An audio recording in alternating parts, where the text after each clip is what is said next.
গার্মেন্টসে চাকরি কইরা শোলে রক্ত পানি কইরা 20,000 30,000 টাকা করে খায়া খায়া ওরা ঘর তুলতে দিছে। হে ঘর আজকে ঈদের আগের দিন কেন ওরা এমনি করে ভাঙ্গা থুয়ে গেল? দালাল পার্টি তারা, ঠিক আছে, তাদেরকে এখন খুঁজে পাওয়া যায় না। তারা মনে করেন যে এক প্রকার স্বৈরাচার না হলে আজকে আমাকে এই বিপদের দিন অবশ্যই কাছে থাকতো।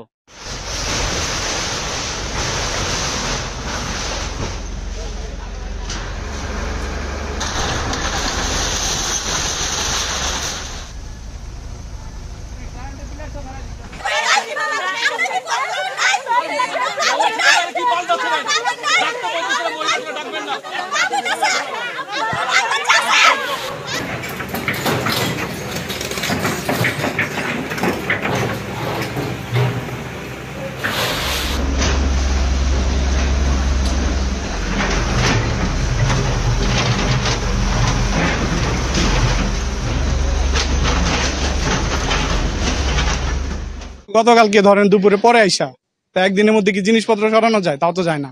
আর এই বাড়ি হলো আমাদের এটা 100 বছরের আগের, আমার দাদাও এখানে থাকছে, ঠিক আছে। তো এই বাড়ি তো একদিন দুই দিনের না, 100 বছর আগের বাড়ি। এই বাড়ি ভাঙ্গা ফেলায় রোহিঙ্গাদের জায়গা হয় এই দেশে, কিন্তু আমরা বাংলাদেশি হয়ে আমরা আমাদের এই দেশে থাকা পারি না। এই দেশের কি হইব?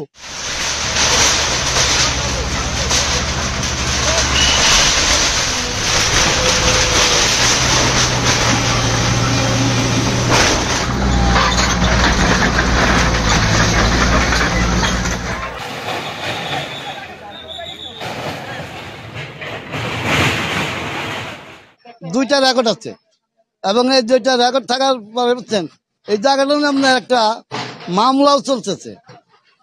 এই কাগজপত্রগুলো আমার কাছে বাগিনাই পাঠাইছে, বলছে যে মামা দেখাইন। এখন বুঝছেন কারে দেখাবো কেমনে কি বুঝছেন, এই সুযোগ সুবিধাটা আমি আপনার এখানে পাইলাম না।